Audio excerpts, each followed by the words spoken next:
Sup? Sup. Hello. That's all I heard when you were drinking. Hello and welcome. This is the Nickolas Natali show. I'm your host, Nickolas. Roll the intro music. We got a lot of important things to say. Am I gonna hear this metronome noise the whole time I wear these? Oh, my bad. Is that going? It's gone now. You can leave it. I'll just talk on rhythm. Nice, right on point. All those freestyling days are paying off. Man, I'm nervous. Yeah, don't be, bro. You gotta loosen me up. Yeah, I've been trying to loosen you up for years. What do you think I'm doing right now? Fair enough. Let me slurp another one. Give me. Liquid confidence. Water. That's what they say. Anyway, all right. we got merch to talk about, baby. If you're watching on the tube, you're seeing two sexy dudes and two sexy sweatshirts. All these different colors. We got green and gray. Boom. Get your merch. You could move furniture in this. Yeah, we did that earlier. Boom. You could watch basketball. We did that in you these can sweatshirts. bake. We made some fudge. Yeah, we got fudged up. And now we're just chatting on Christmas Day. That's right. A very Merry Christmas. You can find the merch at nickolasnatali.com/shop. It's a whole shop. It's a storefront, but online. Wow. That's amazing. All right, let's get into it. We got Kyle5Rod here. What's up, everyone? It's Kyle5Rod. Kyle5Rod, baby. And Kyle has been interviewed by me. This is the third time you've been on. You were on the college interviews. That was like a mini show. Yep, I remember that. I forgot about that one. You smoked me. I mean, you had a really lucky day on 2K against me. Yeah, I kicked your butt at 2K for like. It was a lucky time. You know what? I'm gonna say something. What happened about when that. you visited? I'm gonna say Texas? something about what that. What happened when you visited in Texas? So Kyle and I have been playing 2K9 for years, right? No problem. I feel like I was smoking him. Next thing I know, we switch over to 2K14, and it's a whole different ballgame. Can't play defense for crap. I'm getting blown out by 30. Or you've been practicing. Is that what we played on the video? Was 2K14? I don't know. Huh. It was probably 2K. Yeah, a lot of excuses. I don't think I got 2K14 until post college. So nice try though. Right. Yeah. When I visited you, fine. You got a couple lucky W's, but you know what? Like 5 days straight. Consistency doesn't mean everything, you know? Yeah, you're right. I had the better team every game, even when we switched the same teams. It's different when you play with them, though. Yeah. You can agree on that. Yeah, it is. I'm better with them, you're right. Yes, man. I feel like you took a boot camp online. Like, I bet you went on Udemy and you said, I don't even know what that is. Okay, it's online courses. Or maybe lynda.com, I don't know, and you found a 2K course.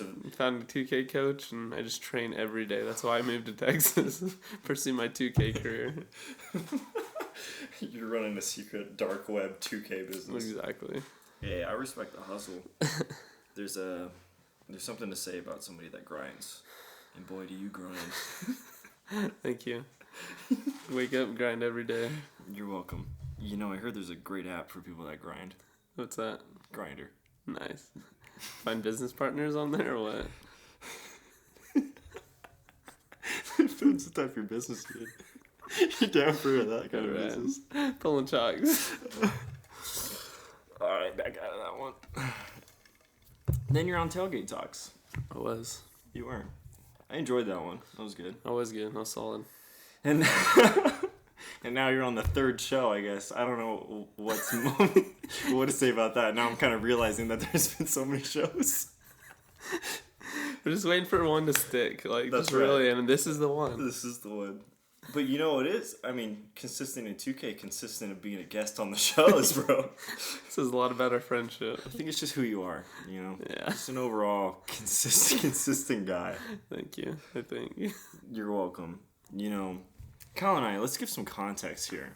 Kyle and I have been friends for quite a while. We have been. What is your first memory of us? Let's see. think my first memory of us, we became friends. I'm not sure if we became friends previous to baseball or if it was once baseball started, but my first memories is I think Nick like just hit me up and was like, "Hey, let me get your number, bro." I hit you. I texted No. You just like went up and talked to me and was like, "Hey, like let me get your number." And I was like, "All right." Confrontational. And then we just started doing video battles with each other. Oh yeah. So one of us would like say a topic like. I don't even know if I do a video of you dunking on someone. Oh yeah. And we just had to like in the moment. Dude, on our like flip phones or our NVs, whatever we had, like these old slide phones, we just had to record it and then send it to the other person. And then I don't know if we voted on who won or I think we would just be like, the next one. Nice. Yeah. I think once both videos were sent, we chose a new topic. That was pretty much. So that was a good time. That was a good time. So, dude, we invented Snapchat. We literally invented Snapchat. You only had a certain amount of time because the phones would only let you record for so long. I remember I asked for a microchip to put in my MV2 so I had one too. So we could get 30 seconds instead of, what was it, 15 or 10? I don't even know. Yeah. And it was purely for video battles. It was... Purely? You gotta win those battles, bro. My only intentions were to create better short clips for us to enjoy to text back and forth. Man, if we could find those.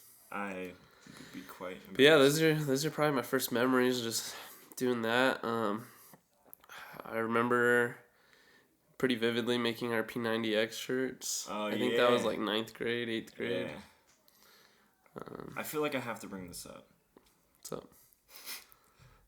I sold you a pair of bindings. Yeah. I feel like that was the start of the friendship too. That was yeah. Didn't they not make it? They worked for a while. Okay. It was a combination of my board just being old and the bindings being old. But yeah, I was snowboarding one time. I'd used them for probably close to a year already. Oh, okay. Because my memory's thinking like I sold them to you and they broke the next day. No. I used them for a while. But I was riding down the mountain and one of them just popped out of my board and I had to slide down the mountain. I was at the top of the mountain. I had to slide down, laying on my stomach on the board, and then I got yelled at by everyone. But whatever. Why were they yelling at you? Super dangerous. Is it? I had no control. Anything could have happened. It was more for their concern. It wasn't. Yeah. They didn't care about me. That's fair. Whatever. Yeah. What are you gonna do? I'm not gonna walk down the mountain. You crazy? Yeah, it's a big old mountain. Yikes! That brings up a lot of good snowboarding memories. Did we ever snowboard together? I don't think we did. Yeah, I don't know. Man. Probably not. That's an experience we'll work on sharing. Save for one day down the road. Yeah, maybe on the next show. We'll do a snowboarding. Snowboarding update. Snowboarding part 2. So then, we move on to high school, and I want to know, what's your, give me one of your top memories of us in high school. In a high school? Yeah, dude. Oh, man. Top memories. Even just ones that are coming to your mind. Just let them Yeah, flow. so one of the first one that comes to my mind is us going to, I want to say it was winter formal together. Oh. No, homecoming. It was definitely homecoming because that's how we got the pictures of the basketball players. So me and Nick go to homecoming together. I'm his date, he's mine.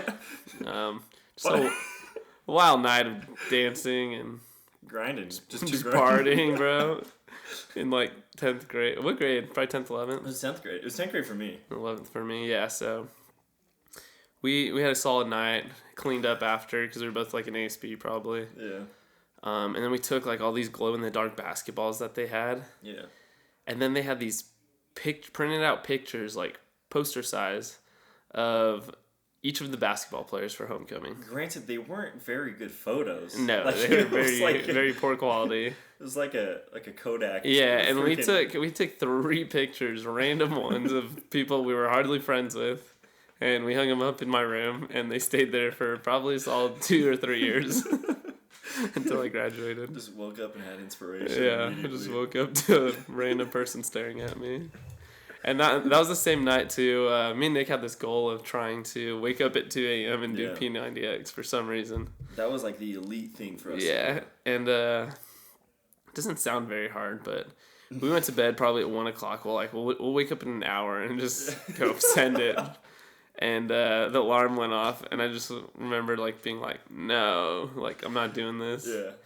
And then you're like, come on, let's go. Yeah. But you're still laying there too. And then you grabbed a shoe and threw it at me. And I was like, I'm not doing it, Nick. And you're like, fine. And then we both just fell asleep. And that was the closest we got to making it happen. I remember so you wouldn't wake up when I was like, Kyle. And so I called you, and it was like, zzz, zzz, and you said, hello? And I said, bro, I'm right next to you. That's pretty funny. And that's how I got you up. But you're right. I think you're on something. Like, it doesn't sound hard, but I have never met anybody that's ever done it, you know? I mean, people go to the gym at 2 a.m., but, like, usually they get off work late, go, or I don't know. But to go to bed, wake up, work out, and then go to bed again, that's a feat right there. And you got to put in the DVD, you know? It's like... Tony, man. Tony. It's a whole thing. So that's the challenge of the week. If you're out there. Yeah, we'll start a new viral challenge called 2 a.m. pint behind yes. That'd be pretty cool. Bring Tony Horton back into business. Haven't seen that guy in a cool minute. It's been a while. Yeah, it's been a while. Kind of miss him. Yeah, that's a solid memory right there that I have of us. That was a good one. What's one you got? Oh, man, that one's really... Oh, I got a great one. Okay, so we were... Kyle and Nick, two raging, partying guys. I don't know what the occasion was. It was, I'm not allowed to say their name or whatever, but like I don't think it was just a get together. Like he wanted all of his guy friends to come over and play like football and basketball and stuff. But it was like, long story short, this thing goes all day long. It's like all afternoon, all night, and then I saw that he had these 1-gallon water jugs in his garage. I know exactly what you're talking about now. Yeah. And it was his birthday party. It was his birthday party? Yeah. Okay, cool. We just didn't talk to girls, so yeah. That's why it was all dudes. Yeah. I think there was probably a few girls there. Yeah, there were. As soon as they showed up, I saw the water jug. And we left. So we grabbed the water jug, Kyle and I grabbed the water jug, and we go into the back of somebody's pickup truck. Yeah, I don't know whose truck that was. I don't remember. Yeah, zero clue. But we tried to down this gallon of water as fast as we could for no reason. Like it's not like it wasn't a viral challenge. It wasn't. Yeah, I think we just set a timer and we set it. We set a timer first. It was like 10 minutes. You said, Kyle, we have to finish this gallon of water as fast as we can. I think it was like 10 minutes, maybe. Yeah. And so we were chugging. I was like, that sounds easy. I've had glasses of water pretty fast. We completed it. We did it in 10 Yeah, minutes. but do you remember what happened after? It's the only reason I remember. It was like timer went off and you just... Like, Nick, dude, and just puked out water. Like, it didn't taste bad. Like, someone could have put their mouth under and caught it all, and it would have been totally fine. Yeah, smooth sailing. Yeah, double use of that water. A little mama bird action. That was a really good memory for me. That was solid. That was so random and yeah. And that's like something that's missing in my adulthood, you know. Like, why can't I just... Poor decisions. Yeah, why can't I just like be like, hey, let's chug this gallon of water. Try it at work on Monday. Yeah, you're right. Let's see how that goes. Hey guys, let's take this out of the water cooler, this big jug, and all drink out of it. I'll be turning heads. Let's just say that. But there is something to say of like not reckless, like just fun. It's like a fun youth type thing. Yeah, you know? Definitely. And I mean, those create like the best memories. That's why we remember those things, you know. Yeah, and I wonder, like, how to carry that same sort of youth into your adulthood, you know, because really, in my short career experience, like I feel like it's definitely difficult to not get jaded or be called immature, things like that. Yeah. It's like you're supposed to grow up and be an adult now. Yeah, and I think it's so weird when people say the words like adulting, like I'm #adulting. I'm being an adult right now. I think that's dumb. Yeah, it's pretty dumb. It's kind of the stuff that they say it for is pretty dumb. Like having wine with the girls on Wednesday. Yeah, or buying a new car and being $25,000 in debt. Yeah. Kid could sign his line on a paper and make that decision too. You know. We've been writing our names since kindergarten.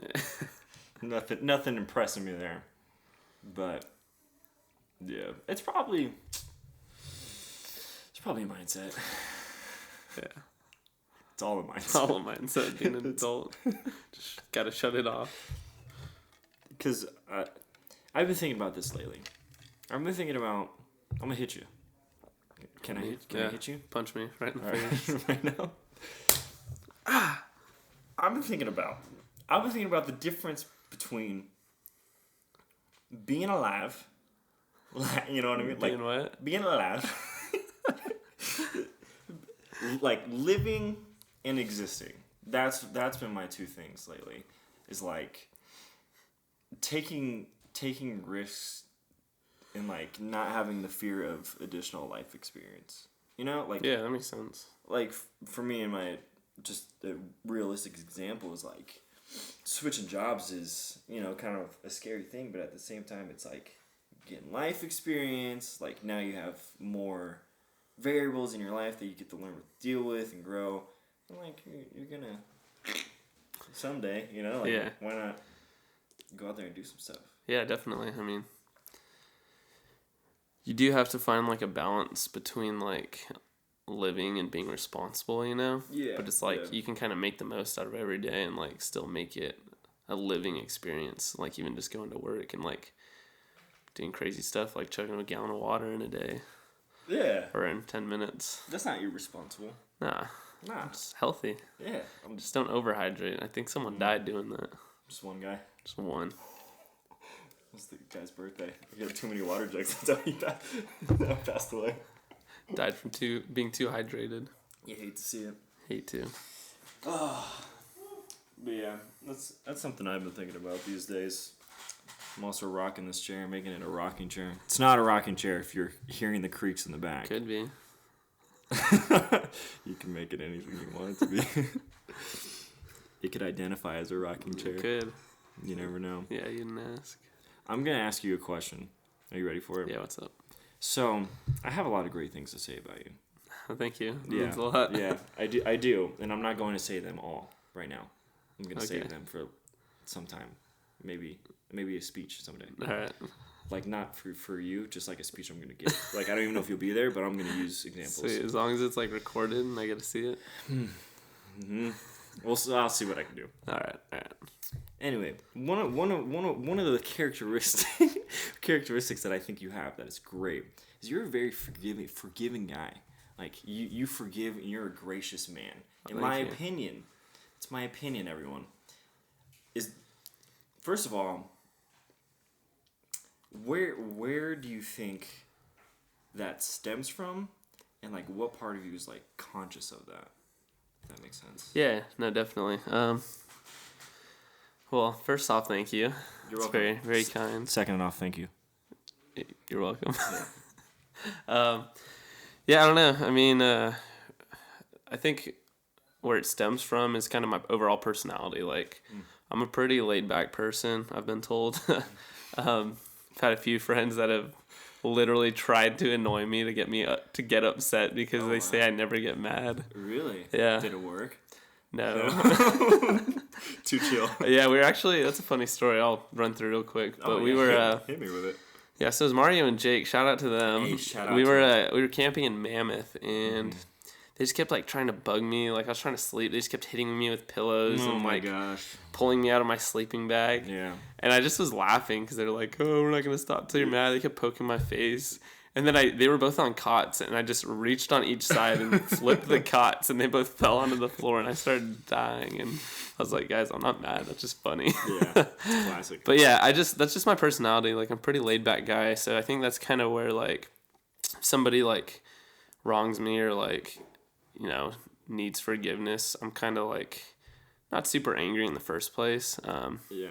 There have been times where people, you know, definitely pushing my limits. Yeah. But that's just kind of who I am and kind of what I believe. And I don't know, people deserve chances and opportunities, and not all perfect, so there's plenty of times, I've been in the wrong, I've messed up, and people have forgave me, and that's ultimately too what like friendships about. It's like, are you just gonna hold a grudge with someone? Well, and relationships in general, like with everyone, like are you just gonna hold a grudge with someone, or are you going to, get past this obstacle, get past this challenge, and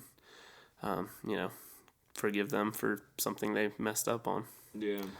But do you think that's a first reaction for you at times? Oh no, definitely. It's definitely something I have to like think about and work on. Like, there have been times where I have been like upset, and I'm like, man, never want to talk to this person again. Like that was way too much. Yeah. But after taking some time reflecting on my own personal life and like my faith, that's a huge thing we could get into. I feel like people do deserve forgiveness in most situations. Has there ever been an opportunity where I had to forgive you? Because I can't really think of any. Really? I just think that in my experience, for you specifically, I think you've seen me at my best, and I think you've seen me at my worst, and I think you've accepted both. So I think that's like a form of forgiveness, for sure. That makes sense. And I don't think accepting always correlates to forgiveness necessarily, but I think in our situation, since it's so long term, like just understanding challenges and like walking alongside me rather than being like, bro, you're a broken guy, I'm out. Yeah, I think that's very similar. Yeah, that makes sense. Yeah, seeing you like when you're not the person like, I'm like, oh, that guy's awesome, and then I see you like worse than that. Yeah. I can be like, oh, that's not the guy I chose to be friends with. I'm out. Yeah, exactly. That makes sense. Yeah. Like, this guy's not making me laugh. This guy's making bad decisions, or whatever it is. Definitely. How would you say? What would you say to someone that, like, they have something against someone that they think is unforgivable, and like, do you think that forgiveness always means maintaining a relationship with that person? That's a tough question. I think the first thing you have to think about when like diving into that question is forgiving that person and like maintaining a friendship or relationship with them going to be like healthy for you. Like if you I believe you can choose to forgive someone and still like kind of be upset or like still kind of have like those feelings towards them. But yeah, I would just say like you have to think about your own health first. Like, yeah, maybe I'm going to forgive someone, but like it's not going to be healthy if I'm spending time with them every day still and still maintaining a friendship that is unhealthy for me. So I'd say you can forgive people, but I wouldn't say necessarily you need to maintain that relationship. I agree with that. I can think of a few instances in my life where I've been like I don't even have close contact with this person, but like either directly or indirectly they've wronged me, and I'm like not in an environment that I'll ever see them again or whatever. I mean, sure, technology, you can reach anybody, but like a lot of it of like letting, I don't want to say letting go, but like I think truly forgiving someone is hard. Oh yeah, like definitely. In the sense of,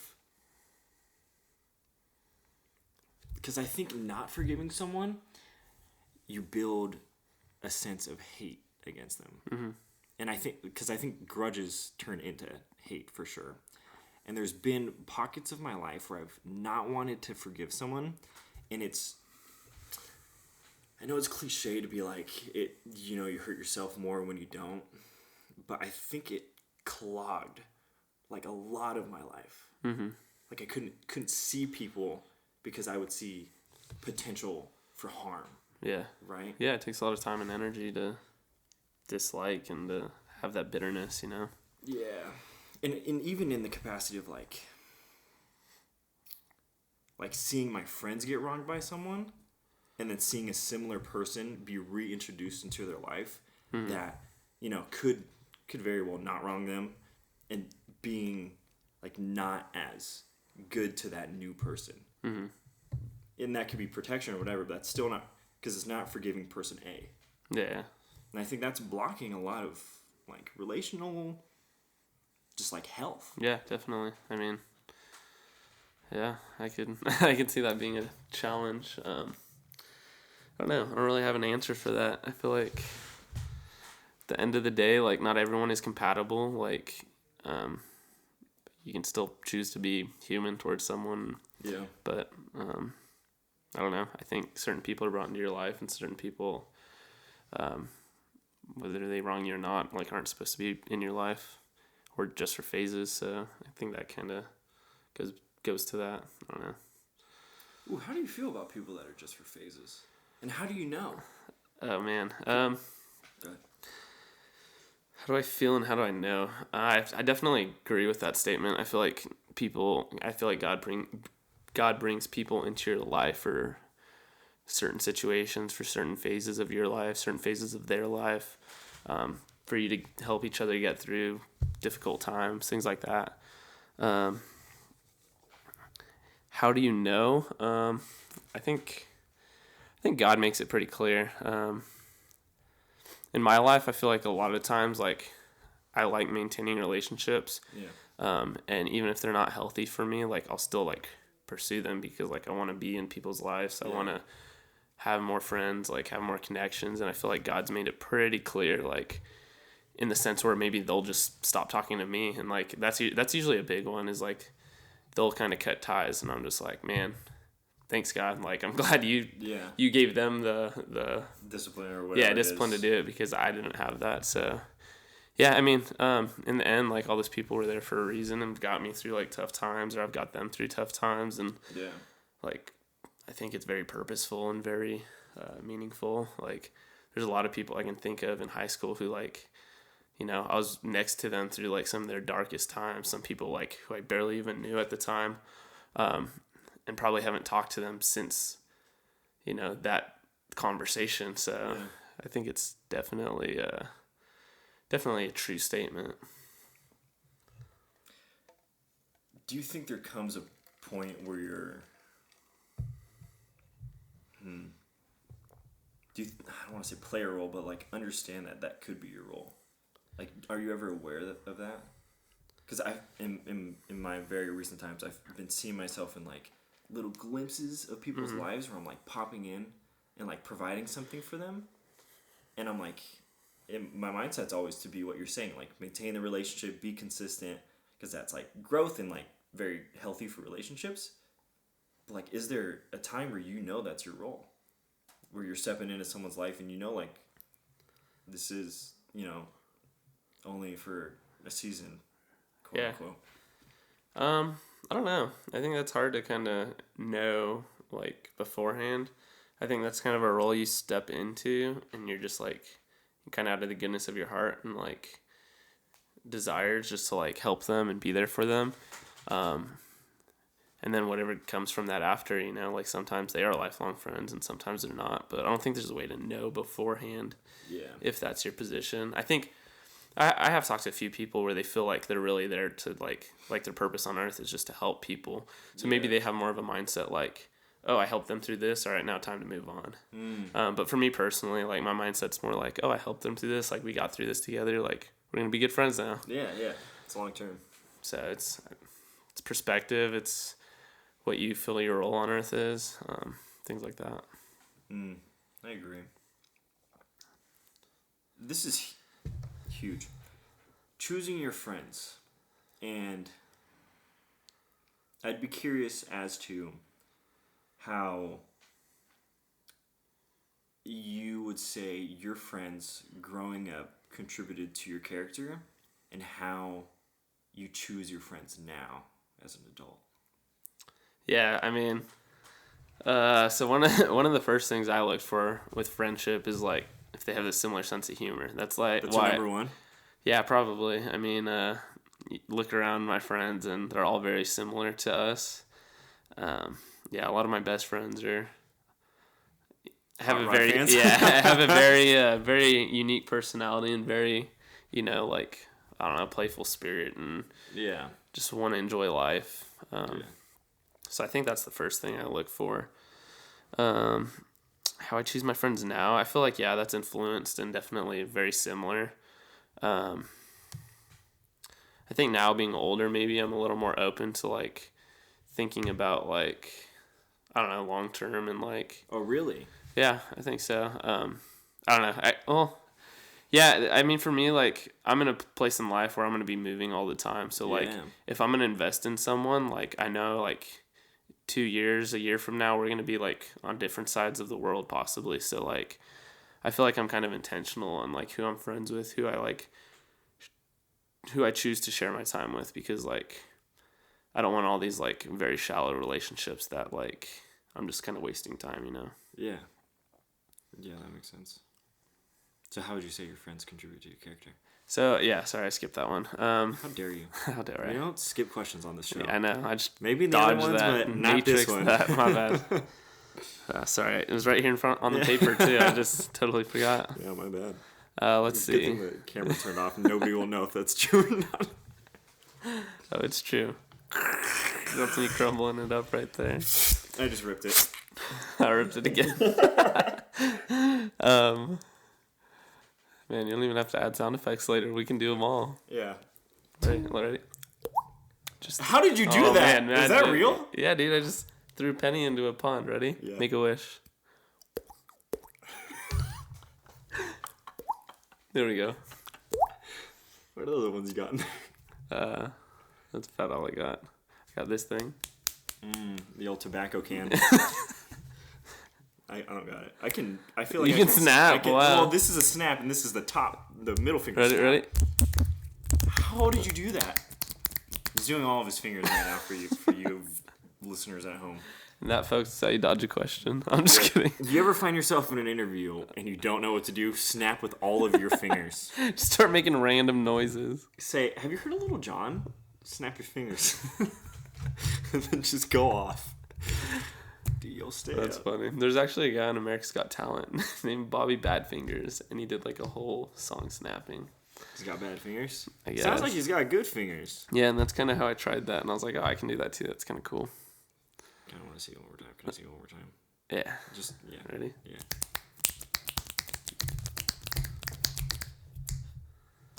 10,000 hours of practice, Ready? and that could be you. Dude. Whole song right there. Yeah, wow. Julian, I don't want to know. Never mind. I don't want to know how many hours you spent trying to get Not that many. We'll watch the video after, and you'll see. Yeah, I'll see. Pretty cool. Right. Super cool. Okay, well, answer the question. All right, question. How did my friends develop my character? I think I surrounded myself with people who are very like-minded. Well, I don't want to say like-minded. Who shared the same morals as me and same values. Yeah, so I think, just being around people like that, like, influence how you develop, how you grow, the person you want to be, Whether it's people older than you, you look up to them and say, that's the kind of man I want to be. That's kind of woman I want to be. So yeah, I think that's kind of it. Like, I don't know. A lot of my friends I grew up with were in the church, and we shared similar interests. Yeah. Cool. Got good role models in my life. I'm blessed. Yeah, blessed. I really do think, at least on my side, that my character comes a lot for my friends. Yeah, that I grew up with. definitely. I really do. And I don't know. I don't think that's by chance. But it really makes me think that if I was in a different circumstance and I chose friends that were like if I hung out, it's my example here. I'll give you two extreme examples. Like to make videos, go to LA. I hang out with people that like to make videos. I got friends that like to make videos now, right? If you hang out with people that like to make videos, you're probably going to end up making videos. If you hang out with mass murderers, you'll probably end up being a mass murderer. That's the extreme example, though. Very extreme. Hot take. Hot take. I don't know. You think that's kind of what that statement is, you are what you eat? Oh my gosh. I've never really thought of it like that, but... if you eat a good friend, Yeah. you can be a good I don't know if that's where I was going with it. Oh, I don't get it. You should write fortune cookies. I think, honestly. Wait, that's a normal saying. Nah. All right. But how you meant it was different. Yeah. I'm just going to put that in a fortune cookie. You are what you eat. I'm a fortune cookie. But they're going to read it differently because you wrote it. You're right. They're going to know the deeper meaning behind it. Hopefully. I hope so, too. Kyle, you've done a lot of cool things in your life. Have I? Surprisingly, yeah. I mean, nobody thought you Name were going two. to. Okay, you skydove. Skydived. Skydove? Dived? You skydived. I don't know. I'm skydiving, yeah. That's pretty cool.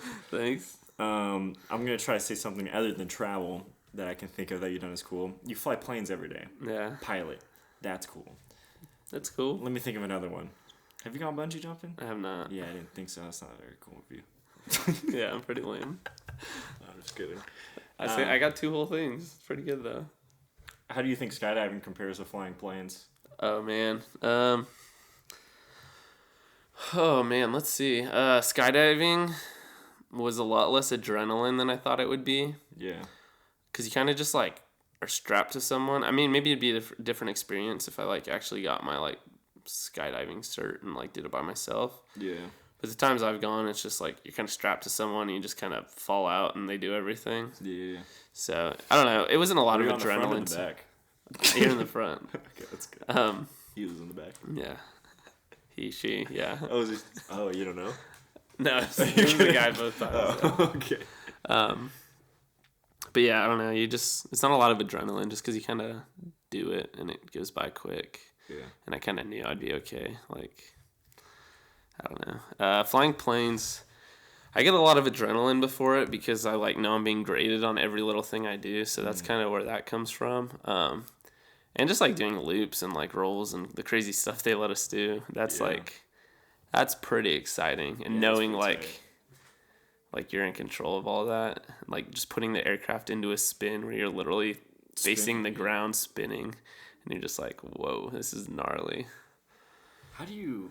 And on top of that, you're like sitting on $1 million ejection seat and you're like, man, if I pull this handle, I can just shoot out. There's a sound effect. And then my IP would go with me. Whether you want to. Yeah, exactly. So it's a cool job. I'm pretty blessed. That is cool. To give context, Kyle is a pilot. Or what would you say, training to be a pilot? Yeah, student pilot in the Air Force. Yeah, I'm about halfway through. I get my wings in June, so. Gang. Gang. Pretty excited for that. Would you say it's the hardest thing you've ever done in your life? Yeah, so pilot training is pretty brutal. It's 52 weeks. Some would say a year. Some would say a year. I'd say 52 weeks because it feels like a little longer. Yeah, some would say 365 days because it feels really like that. How many minutes? I couldn't tell you. Falling down to the seconds. But yeah, no, it's definitely the hardest thing I've done, which I think says a lot because like I got my engineering degree in college. I've done some challenging things. I've ran marathons. Like yeah, so it's difficult. It's just long, exhausting, mentally draining, emotionally draining. Like you show up every day, you have a 12-hour day, and you're expected to perform. Like you have to be your best every day. Like you cannot have an off day. Yeah, that sucks. And then you go home and you study for the next day and make sure you're prepared for the next day. So it's just like a kind of a never-ending loop of like, I got to be ready. So I think that's where most of the stress comes from is like just an everyday thing. So I was talking to one of my buddies who actually went to law school before pilot training. Wow. So he went to law school. He was an attorney for like 2-3 years, something like that. Yeah. And I asked him, I'm like, dude, law school is supposed to be very challenging. Like it's supposed to be really hard. Yeah. Like my little brother's in law school right now and he's just like swamped. Always studying. Yeah. Like it's crazy. He's like, yeah, like it's tough, but like the difference is like you're not taking finals every day in law school. Like you have one at the end of the semester for each class and that's your grade. But with like pilot training, it's like every day you show up, you're taking 1 test, 2 tests, flying twice, doing sims, like eyes are on you, you're getting graded on everything you do. So it's like, it's a lot more daily stress. Yeah. But critical eyes are on you. You know, definitely. Like it's not like somebody's just watching you do it. Somebody's like intently evaluating you. Yeah, evaluating is a great word. How would you say that mental toughness comes into play? Yeah, so it's a daily battle, like especially when like you're not getting enough sleep. There's outside factors affecting your training. Mm-hmm. You're still trying to keep a social life, Be a person. keep a spiritual life. Yeah, so we talk a lot about the 4 pillars. You got let's see if I know them before I try to spit them out. But your mental, emotional, spiritual, and physical. Nice.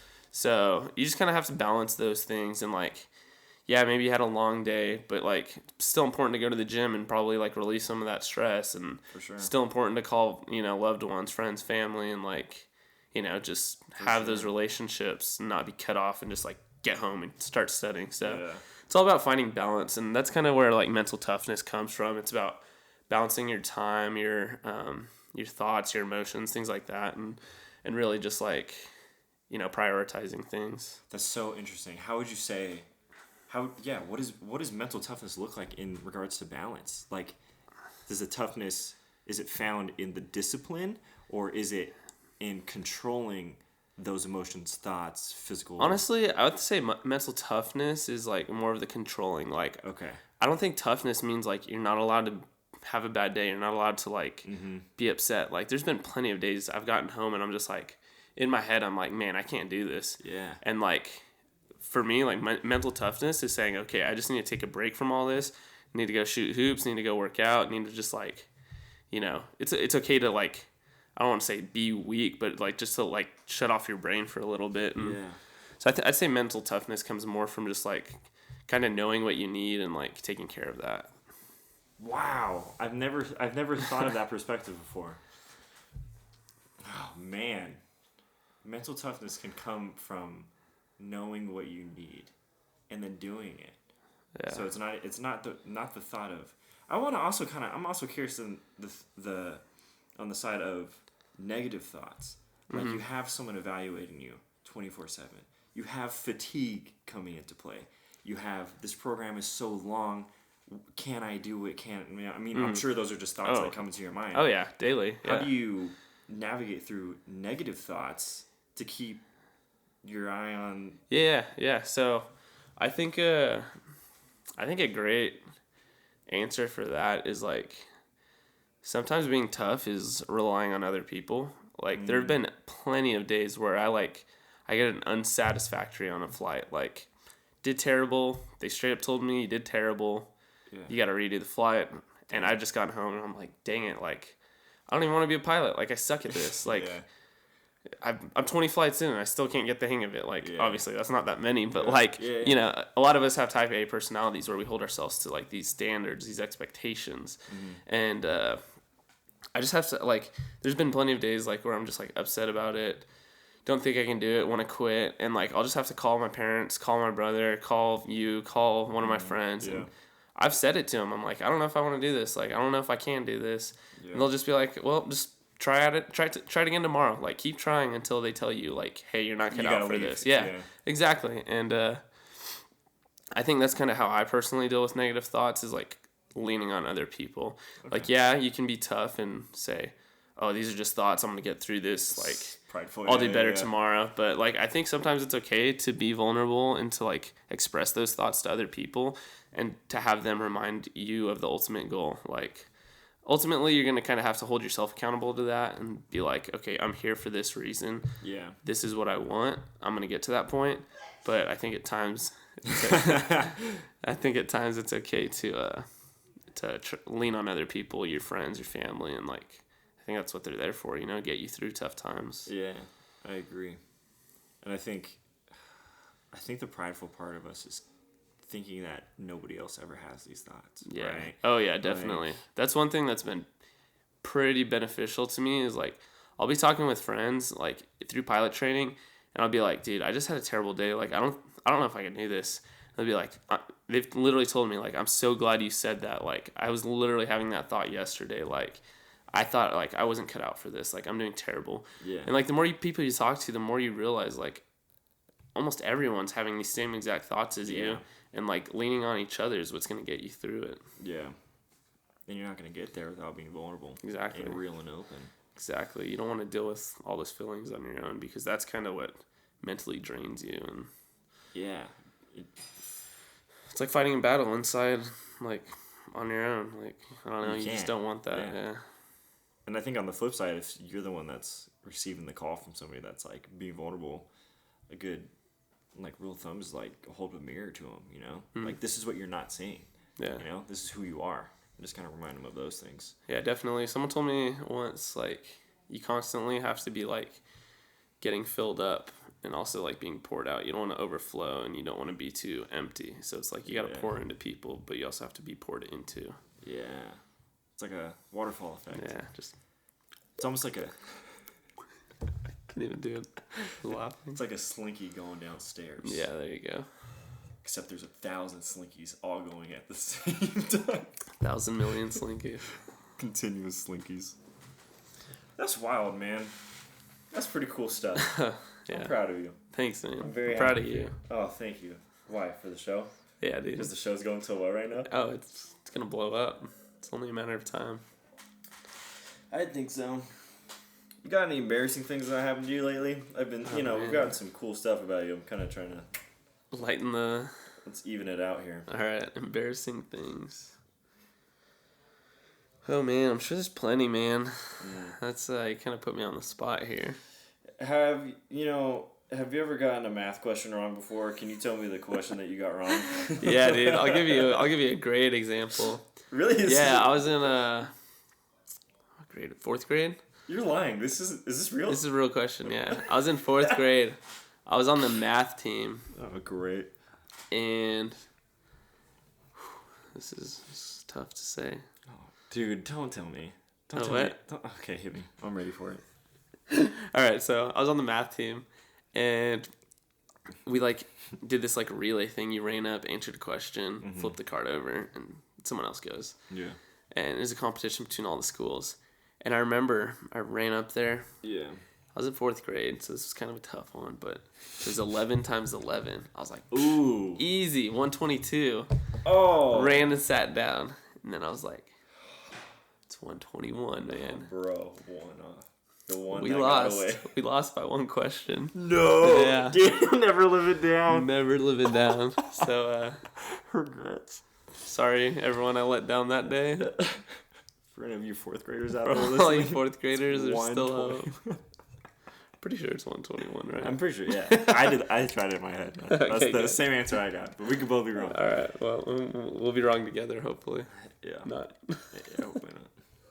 All right, you ready for another compliment? Sure. Sweet. There's another great trait that you have that I've that I've caught on. I've caught on to your good trait recently, probably within the last few years. You're an active listener. It's because I got these headphones on. I can hear everything. I'm Just amplifying everything that I'm saying. I'm literally speaking straight into your earlobes right now. couldn't not listen if I didn't want to. You know what? That's the way I want it for the rest of your life. So I want you to glue those to your ears. I will. And then let's Carry this around. Yeah. Talking to the mic, please. Extension cord everywhere I go. Yeah, can I get a number 4? Straight into your noggin. That'd be Not awesome. the McChicken again. Next stop. Order something different this time. Can't even hear you. You can only hear me. Wow. It's a beautiful scenario. That's a crazy life. It would be. You're a great listener. And I've been trying to figure out what things you do that it's like night and day sort of stuff from and I'm not when I talk to other people, I try to see if they're listening to what I'm saying or if they're aware of what I'm saying. You know what I mean? Yeah. And there's only been a handful of other people that I feel like my whole goal kind of recently when I talk to people is to make them feel like they're the only person in the room. I am focused on them and I'm caring about what they're saying and I can... Yeah, that's good. I'm bringing... it's hitting me, and I can hear it. How does this come to be? My guess is you're probably not conscious of it. I think it's part of who you are. But I think this is a grown skill for sure. Yeah, I mean, I can talk on that a little. I'll try to listen to it a little. All right, sounds good. Man, I don't know that's funny because I feel like at times that's something I really struggle with. I feel like there'll be times where I'm like honestly having like a deep conversation with someone or even just a like normal daily conversation and they'll be talking to me and I'll just be thinking about something else and then I like have to refocus. I'm like, whoa, dude, like you need to focus. You're mid conversation with someone. You're like spilling their life to you and you're just like gotta recover. Yeah, you're just like not absorbing it. Or there'll be times where people are just talking to me and I'm just like not understanding what they're saying. So I don't know, maybe I think kind of just like letting them know you're aware of what they're saying, like even if you don't understand it, or just like, I don't know, not doing other things, looking past them, eye contact, things like that. That is true. I think you're either 100 or 0 at Yeah. times. Like, I can tell when you're not listening to me at all, but at least I know, like, at least I So know I do that a lot. If the phone's out, I'm kind of, like, I already know I could just say whatever I want. Yeah, not a good multitasker. Yeah. But when you are, like, engaged, like, I know it's 100%. Yeah. And I still think that's, like, valuable skill. Yeah. Yeah, that's funny. I'm glad you think so, because I feel like that's something I definitely need to work on, because I feel like I'm not good. Always completely present. But I do well, try that's a whole different thing, though, right? Yeah. Like, being present in the moment. Yeah, that's true. I will tell you one thing I'm very bad at. I'd love to hear. Like, I think this is kind of why I'm a good listener, is because I'm terrible at giving advice and having an answer. Really? Yeah, I feel like I'm very, very bad at, like, coming up with a solution or, like, solving a problem, like, someone else's problem, or, like, giving good advice. I think I'm very, like, bad at that. Like, I usually have no words. So I think I try to compensate for that by just, like, letting them know that, hey, I'm listening. Yeah. I want to be here for you. I hear you. Yeah. I'm sorry I might not have the words, you know? Yeah. Because, like, I think it's one thing if I do that versus, like, it doesn't look like I'm listening. I'm, like, kind of zoning out. And then at the end, I'm like, yeah, I got nothing to say, you know? They're like, well, that's because you weren't listening at all. Yeah. So. But then if you listen and you say it. Yeah, if you listen, yeah, like, I don't know. It's more sincere, you know? Definitely, like, hey, I'll think about it. I'll try to, like, I heard everything you said. Like, I don't have an answer for you right now. I don't know how to help right now, but, like, I'll think about it. Like, I heard what you said. Honestly, I do feel pressure when I... Yeah, it's...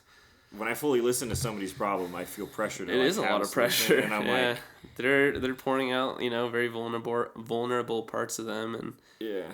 I don't know. I feel like they expect you to have something for them, like... Yeah. But I think at the end of the day, a lot of people just care that you are listening, so... Start with that and go from there. That's true. Oh, man. But there's also something to be said, like...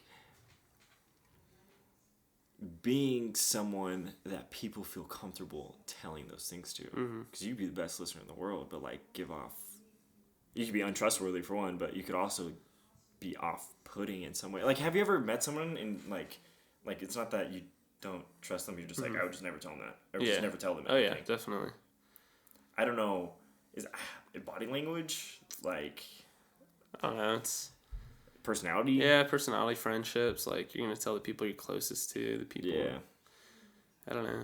But have you... I mean, I feel like you've probably met somebody that, like, you met once or twice, and second or third time, they were like, bah! Yeah. There's been a lot of those conversations. Right. It's probably... No, it's definitely who you are. The foundation of who you are is probably... Yeah, I think so. I think obvious. I think people are pretty self-aware of other people's intentions, other people's character, like, personality, and, like, I don't know, we draw to who we feel safe and comfortable around, and I don't know, I try to give off that aroma. A nice wet one to let them in. Yeah. That's disgusting. Let's both drink our water.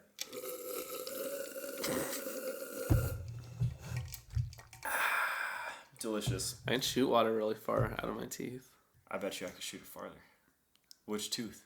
Right in between the middle. I could do that one. I could do the side ones too. I can't do the sides. Let's do the middle right now. At each other or what? Camera's going. We don't have enough range, dude. I can hit any corner in this. Oh, me too, dude. Me too. Easy. Yeah, We'll settle this later. Yeah. You know what's interesting that hasn't come up yet is we lived together in a car for 8 months. I didn't even. We're both. Dude, it was more like 10, right? I think so.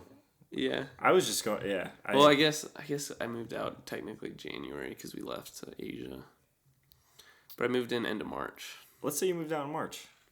Right. Yeah, because I mean I would say I lived in the burb for January, February when we were in China. Yeah. So. Call the year. Call the year, baby. A whole year in the burb. No, but it was a significant amount of time, and someone asked me the other day when I was telling them about it. They said, did you guys ever get annoyed with each other? Like you're just living close to this guy. Like yeah. I'm like, honestly, like no. We, if anything, we grew more fond of each other and became even better friends. But I did caveat it by saying I don't think I could have done it with anyone else. Oh, thank you. Yeah, I mean, it worked out very well. Bro, people ask me the same question all the time, and I always say, "No, dude, I fell in love. I felt like I was preparing for marriage." I think it's funny too, because I'm pretty introverted in the sense like I need my alone time. Like Same. I need to recharge. Like, dude, but I don't know. Whatever reason, I think we just meshed. Like time alone together was time alone. Yeah, it was recharging for both. Yeah, so it was nice, and it was. I don't know why it was. I don't either. It was like anytime we both needed something, it was just like, we're doing that. Yeah, it worked out very well. We got wild. I don't know why, but it was awesome.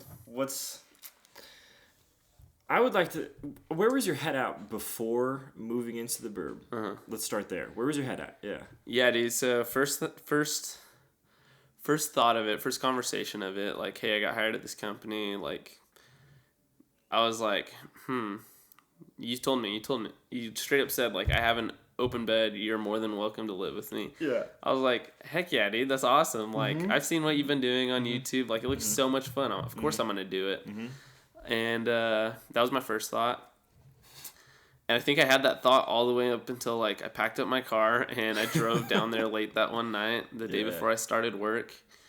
And then I got into the burb and we were, like, sleeping outside of base. It was, like, kind of sketch. Like, it was rough. We were on a hill, like, and I just went, I straight up told you, I was like, dude, I don't know if I can do this. Yeah.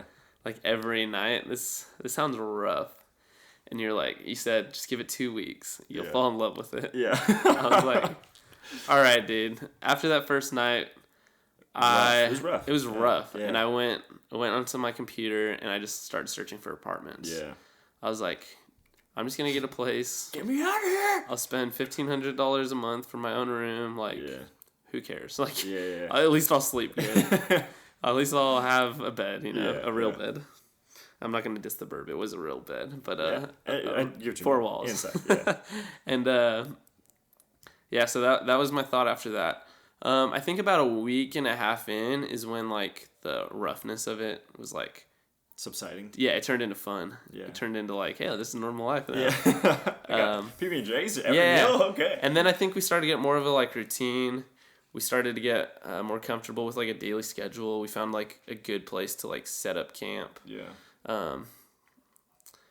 And yeah, I think that's kind of where I just kind of settled in and was like, dude, let's do this. This is awesome. Yeah. So, yeah, definitely a awesome experience. If you have the opportunity to do it, do it. Yeah. I learned so much about myself, about friendship, about, just being thankful for things. And yeah, I love telling, I love telling that story to people. Like, I'm very proud of myself when I get to tell that. Yeah. Hit me. What did you learn in regards to, like, yourself and friendship? Man, what I learned about myself is, like, I can live with a lot of things that I don't need. Yeah. I can live a very minimalistic life. I don't need all these fancy things that I thought I needed. Mm-hmm. I learned how blessed I really am. With, even just having a roof over my head most nights. What I learned about friendship is, like, dude, you literally opened up the one thing you had, like, for me was a bed to sleep on. And, like, you were literally living in, 15 square feet of like space, and then you're like, dude, I got plenty of room. Let's cut that in half. Like, oh yeah. and we just sent it, dude. It was awesome. I was super thankful for that. And then let's see, what was the final thing I said? Yeah. Friendship, myself, and just life. Grateful, Yeah, just like being grateful. Like, I think that's kind of the underlying theme we both kind of shared, is just like, dude, even just having a burb, like, it was such a blessing. Yeah. Place to sleep. Yeah. Now we get to wear it on our chest. Maybe a tattoo on our ankle. Hey, we'll see. Let the fans vote on that one. There's been a long debate about that. We'll touch. All we need is 2,500 likes. Kyle's dad said if we get 2,500 likes, He would approve of. he would approve of Kyle and I getting. Well, I mean, I'm in the clear, but yeah, Kyle getting the. I mean, I'm in the clear too, but Yeah, I I know want what my you mean. parents to be like, disown. you're dumb. I mean, they already think that, but We got this son, and he's dumb. Ugh.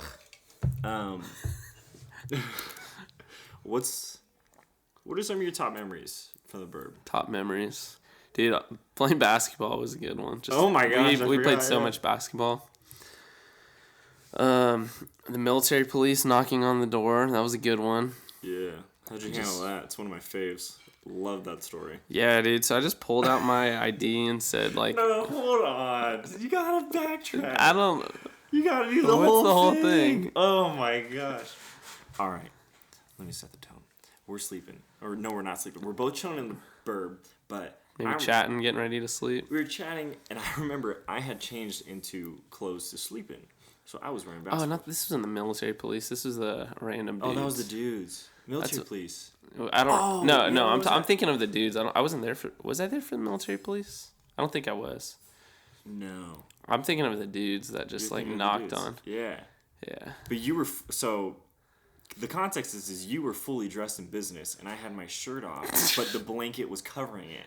So I'm fairly certain I looked naked. Yeah. From their view. And they parked their car in front, and they were kind of just looking, being a little nosy. Like, we'd been in that spot for like probably 2 months. Yeah. And they lived in the dorms like right there.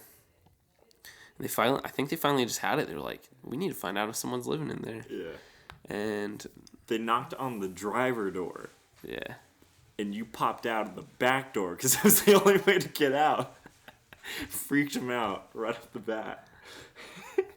And at that point, they had a good vantage angle, and they could see what was going on in Yeah, there. the They saw curtain came beds, up. clothes, everything. Yeah. Curtain was up. Naked dude. Naked dude. God. No, first of all, sorry. You were so excited. Do you remember that? Oh, what? So many knocking. Because I had told you I had like a knocking experience. And Yeah. you're like, oh man, dude, I kind of want that. And I was like, hey, bro, these guys are rolling up. You're like, oh, dude, I'll answer it, bro. And you were so pumped. And you got out. And he's like, hey. And you're like, hey. Like, so There's like 4 of them, and I'm just like, taken back by it. You guys living in your car? What did you said? yeah. So they said, "Are you living in your car?" I said, "No." They were like, "No, I think you're living in your car." I said, "No, I don't think we are." And then it was just awkward. And they're like, "Well, what are you guys doing here?" I'm all, "We're just staying a few nights here. You're gonna go, do a little this, a little that." I think we were like, yeah, we'd love to get up early and catch a swell. Just well, yeah. The old surfer vibes. So, yeah, we shot that, and they were just like, "Oh, okay, like, you guys got ID?" I'm like, "Yeah, dude, I'm actually an officer in the Air Force, like, here." And they're like, "Oh, okay, that's cool." No, I remember you handed him, and they go, "Oh my gosh, this guy outranks me." Like this guy said it under his breath. Yeah, and then we went back in the car, whatever. They left, and then they came back like 5 minutes later. Yeah. They said, "Hey, we actually don't feel comfortable with you guys being here. We feel like you guys have been here like 2 months," which we had. Yeah, we had, yeah. And we're like, "All right, dude, we'll move." Like, Yeah. kicking us, evicting us. That's cool. Yeah, great. You're not our landlord, but I guess we'll go. I guess we'll go, man. Yeah, so we left, I and guess they kept their word though, because they're like, "You leave, we won't." They say they wouldn't tell. yeah, us. they're like, if some you leave, sort of we won't call deal here. anyone. Yeah, so we found a new and better spot. So, Yeah, so suck thank it. you, men, Thank military brain men. Boys. Thank you, military boys. Yeah. That was a good memory. You peed in a bottle. You did. I don't think I ever did. Did I? I think one time. Yeah, it was one time. Because I refused to. Yeah, you were fighting it. Why did you fight it so hard? I don't know. It wasn't. Yeah. It was almost harder to wake up, pee in a bottle, Yeah. and go back to sleep. Especially because a lot of nights were really cold. Yeah. So you're just like, oh, I'm just going to stay under my blanket. Yeah. And like, majority of the time, you just go to bed like pretty quickly after. And then you wake up and you're like, out, all right, cool. I'll make it to work. Yeah. So that was kind of my mindset. Interesting. Okay. Cool. Yeah. I'm just curious. I feel like you didn't do it. Oh, you did it pretty often. I did it often, but it wasn't like I had privacy to do it. Yeah. You gave me privacy to pee in the bottle before. Yeah, so you think. yeah, whatever. Well, I just remember that was a big milestone. I feel like that was a big milestone. It was. Yeah. I remember we counted weeks too. We'd be like, week number 3, week number 4. Yeah. 8 weeks later, and we still forget our shirts in the car. Yeah. We have to wear sweaty gym shirts. Sweaty gym shirts were the worst. Sweaty underwear is the worst. Yeah. I mean, we had a good routine, but we still made mistakes. We're human. That's right. All the way up until week, 50. 50-something, yeah. 50-something. I remember one time, I think I forgot my shower shoes, and we both wore onesie. Yeah. I think one time I just gave you both, and I was like, dude, I think I already have athletes, but you can just save yourself. We both forgot our shower shoes one day, and we both just rocked the shower, and we both got athlete's foot the very next day. Like, the same week. There was no coincidence that it was immediately because we didn't wear shower shoes. Oh, man. Disgusting. One of my favorite days was the weekend we went skimboarding. Oh, that was a lot of fun. That was a lot of fun. We had that gnarly injury. Yeah, because I think that first day we did that, and then the second day is when like a bunch of our friends came and we did the interview with Caleb Plouffe, and yeah, that was a fun weekend. It was a good time. Weekends were always eventful. Yeah, I felt like like there was always something going on. Definitely, yeah. We visited a lot of friends, things like that. Yeah. How did you feel about living on the How did you feel about pursuing your student loan so hard? Yeah, so, I mean, as my friends saw recently, I am completely debt-free now. Let's go. And that was a good feeling. I mean, going to CBU, it wasn't cheap. Yeah. I was blessed and got, like, a lot of scholarships. Air Force paid for, a portion of school, but they did not buy any. A lot of people say, oh, like, didn't the Air Force cover everything? I'm like, no, dude. No. Like, I went to a private school. They didn't even cover half of it. So yeah, I came out with still, like, a good amount of loans.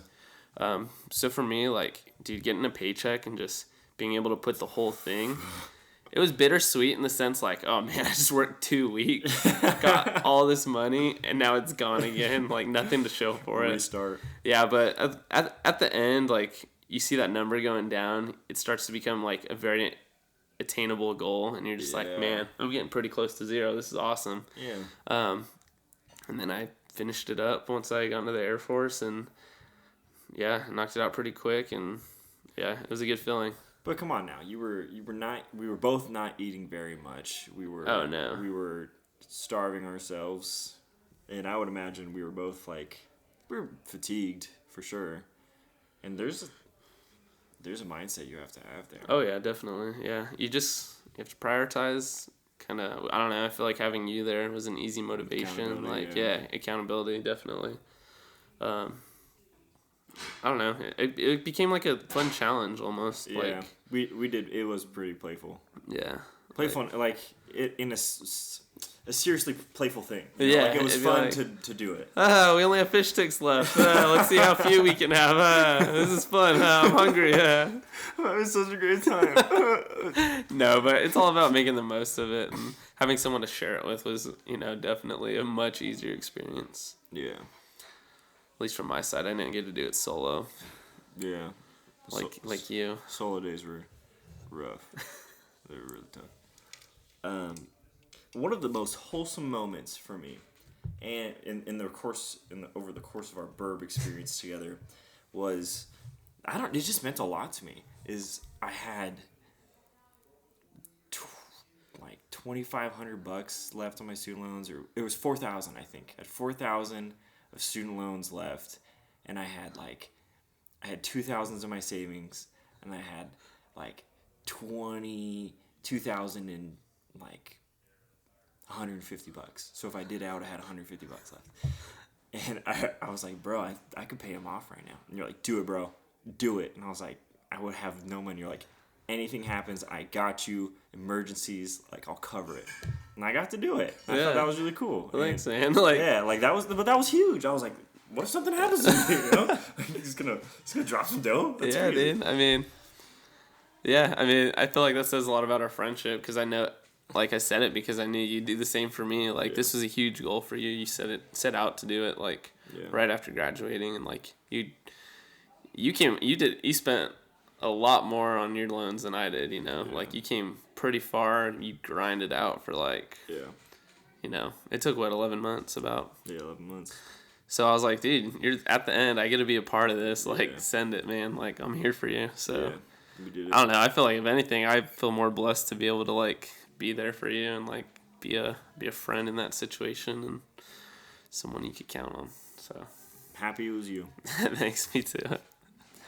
All right. Well, we're coming to the end of this podcast. Kyle, this show is all about life strategies. Okay. Lots of strategies in that. If you had to give one little life strategies for the kids out there, what would it be? Okay. Life strategy. I'll give you. Do you want more? Would it be helpful to have 3, or do you want a 1 and go? I think I got 2 good ones that come to my head right away. Okay.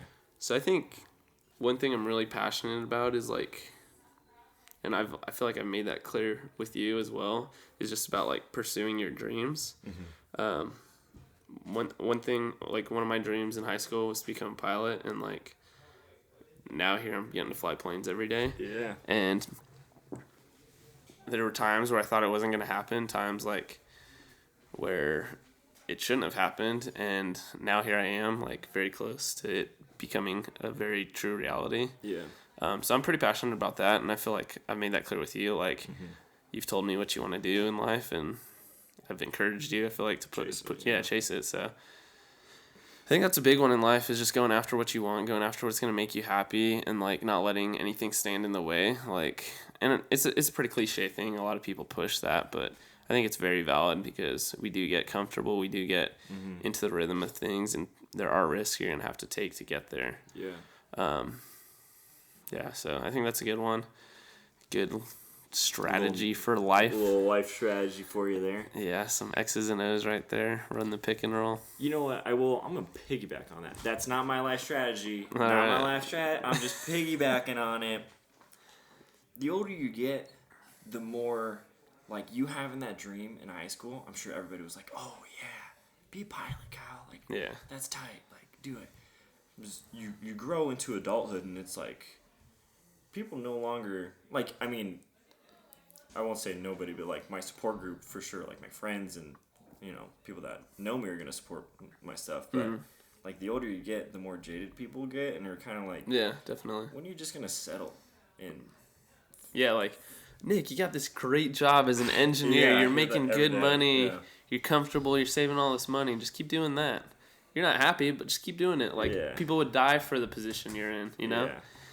And you have to be at the point where I'm like, okay, like, going off that, like, I was in a similar situation. I was an engineer making good money. Yeah. And, like, I was like, okay, I can still be a pilot. Yeah. And I left that job and pursued being a pilot. Yeah. Make less money, but I can guarantee you every day I go into work, it's stressful, but like that's what you wanted. It's I have so much fun. At the end of the day, I look back and think, man, that was so cool. Like, I'm so blessed. That did not feel like a day of work. Yeah.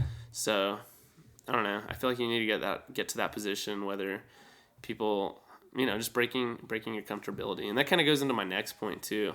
I was going to say, like, do things that are challenging. Do things out of your comfort zone. Do things that you never thought you could do. Like, for me, I don't know, for you, living in a car was maybe more realistic. Maybe you thought about it more.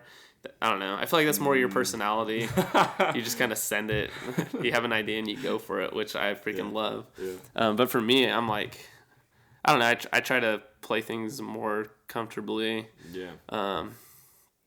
Play things safer, I guess. I don't know. Cautious? Yeah, I don't know. Just, yeah, we'll go with that. And I know what you're saying. And for me, like, that was just, like, crazy. Like, I'm a pretty adventurous person, but that was just, like, a new level, you know? Yeah, it's definitely wasn't safe. Yeah, I would say challenge yourself, do things like you never thought you'd do. Just send it. Full send, baby. Full send. Make the most out of your life. You only have one to live, so... And it's never too late, like... Yeah, that's a great point. It really isn't. Like, I don't know, if you want something, you can go after it. Make it happen. Yeah. I say that's... My life strategy is going to be pretty similar. Yeah. It's like... I don't know. I really do. I feel like I kind of talk about this quite a bit. It's like I really do, like, have... Not hyper-awareness, but, like, a really high consciousness of... There's an end to all of this, and every day that goes by is like you're either getting closer or further from what you wanted to do this whole time. And I'm starting to realize, like, those dreams that you have are purposeful because it's almost like in the sense that that's, you know, God wanted you to do that. It's not like a selfish dream or any of those things. Like, it's not out of God's will. Like, that's probably what you're meant to do. Yeah, definitely. And the road's tough, but it's worth it for yourself, and it's worth it for everybody else if you were doing what you're meant to do. Oh, yeah, definitely. You're going to fulfill that purpose a lot more and put a lot more effort into that thing, and the world's going to be better for it. Amen, brother. All right, well, bye. No, I'll hit it with an outro. The outro is you can leave a 5-star review if you think this is a 5. Actually, no, please leave a 5-star review. Don't leave anything less We than don't care what you think. I don't care what you think as long as it's 5 stars. If you do that, you might be the reviewer of the week next week on the next podcast. That's pretty cool, right? Who's the reviewer of the week this time? You want me to... I was going to do one, but I didn't think they... The reviewer of the week here, I got one pulled up. All right. It's Stacy Cabler, and she says, gives a 5-star review and says, "Wow, really love the energy on this podcast. The host and the guest vibe the whole time. Can't wait for the next one." Lots of vibing. That's from Stacy. Do you know her? No. Oh. I don't know her. But Stacy, thank you for listening. I Thank appreciate you, it. I appreciate you so much.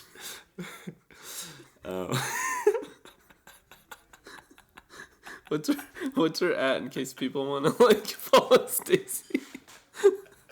That's at the real Stacy Cabler. It's Stacy the Cabler girl.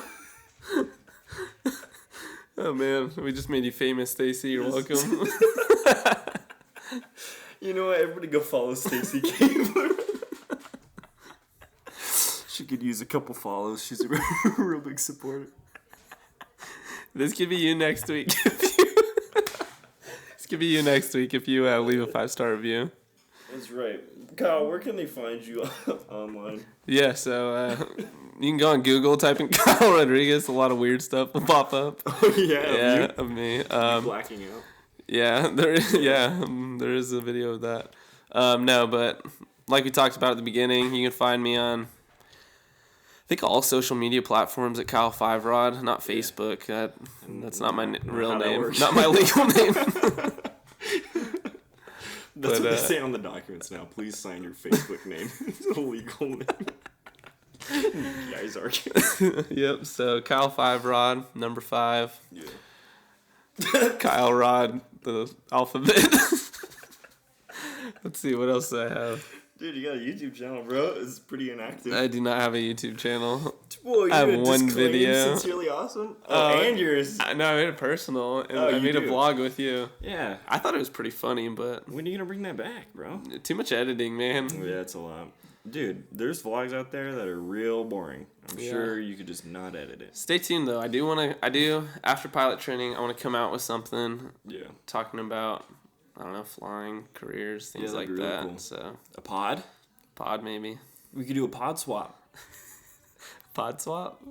Where You come on host my mine pod? and I host yours. Well, With the random guests. That'd be funny. That would be hilarious. Yeah, so find me online. Add me on whatever. My address is... I'm just kidding. Add me on Omegle, bro. Omegle. You're a big Omegle fan. Dude, me and Jake would Get have some freaking good nasty times on on there. Omegle. Yeah, not quite. What would you do? You just talk to random people. Like you really would? Yeah. Me and Jake would do stupid stuff, tell bad jokes. I don't know. That's cool. You ever One time we were dressed up in a cow costume and That's just hilarious. danced. That's awesome. Yeah. You ever see something you didn't want to see? Once or twice. Once or twice. Yeah, once or twice. James, I think James is... All right, this is getting out of hand. We made some fudge. Last thing we're going to say. We made some bomb fudge. None of you can have it, but we're going to eat it. We're going to go eat all of it. And that's... Be disgusted with ourselves. That's my goal every time I eat anything. All right, well, thank you for listening. We love you. We love you. Like, subscribe. Comment. Share. Oh, share this, please. Yeah, that'd be nice. With your family, your friends. Share and buy merch. Buy merch, baby. Oh. Bye. Bros out. Bye.